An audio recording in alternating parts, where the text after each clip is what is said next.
정월대보름 아침에는 부럼을 깹니다. On the morning of this day, people crack nuts. 이는 한 해의 건강을 기원하고 애군을 막기 위한 풍습입니다.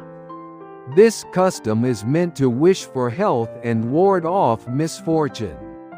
딱딱한 껍질을 깨는 행동에는 상징이 담겨 있습니다. Breaking a hard shell carries a powerful meaning. 두려움과 게으름을 깨뜨리라는 뜻입니다. It means breaking fear and laziness. 껍질을 깨야 속을 얻을 수 있습니다.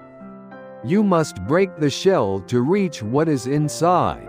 인생도 마찬가지입니다. Life is the same.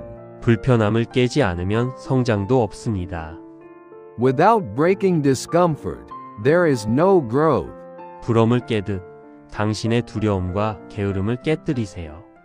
Like cracking nuts for good health, break your fear and laziness.